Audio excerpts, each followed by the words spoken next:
John, what do you expect to happen? Do you expect mercy? Perhaps you do. You won't find any, for you at least.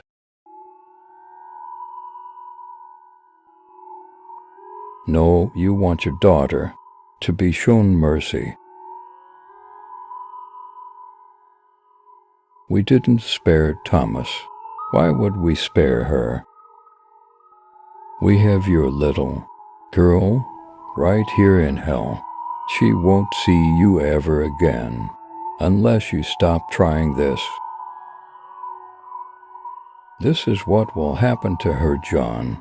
I will personally do this to your little precious daughter. I will cut her throat open. I'll tear her eyes and tongue out. Every bone will be broken because of you and your failure. When she's unable to even so much as crawl away from me, I'll run her over with a car. Don't worry, she will be alive afterwards. Granted, she will be, shall we say, a bit flat, and I don't mean chest size. Don't get me wrong, John. She's a beautiful girl. She's just in the wrong place, and always the wrong time. That and her death will also be your fault, just like Thomas. Personally, you trying to ask heaven for help is just outright adorable, John. You and that little church you go to. But you really think that those feathery freaks will be of any help? No, they won't be, because they don't care. Why would they ever, and I mean ever, care about some fragile, pathetic, sinful, selfish parasite? You killed because I said so. You ran away from your justice system, and you made a deal with a demon.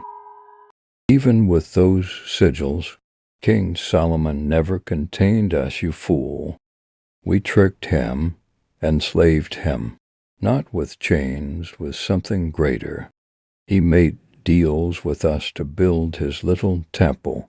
He did our bidding and gathered us all together once again.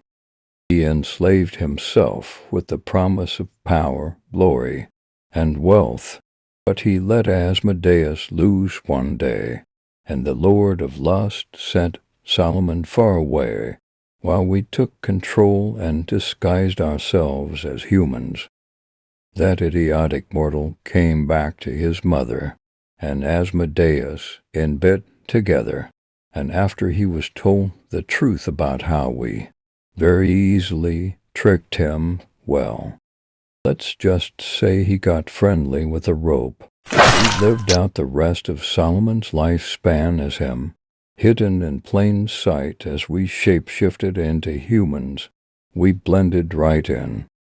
After the supposed passing of King Solomon, we kept gathering our demonic friends from hell.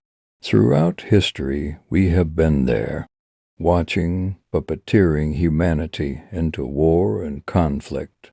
Hitler was a puppet of mine I personally liked to encourage, I have to admit. Don't worry, however, you're not a puppet. You're my plaything, a simple tool. So are your children. They will serve me. And because you fight, they will never be freed. They will spend eternity as my slaves. But if you like that, then you can feel free to keep fighting me. You'll lose. You know that, right? I hope you do, because I'm everywhere. Every time you look under your bed, I'll be there waiting. Every time you leave your house, I'll be those neighbors next door. Every time you go to the store, I'll be the cashier and the manager. Every time you go to sleep, I'll be in bed with you, watching you close your eyes. Whenever you dream, you'll dream of me and what you've done. There's no help. There's no ending. There's no heaven or God. There's only me.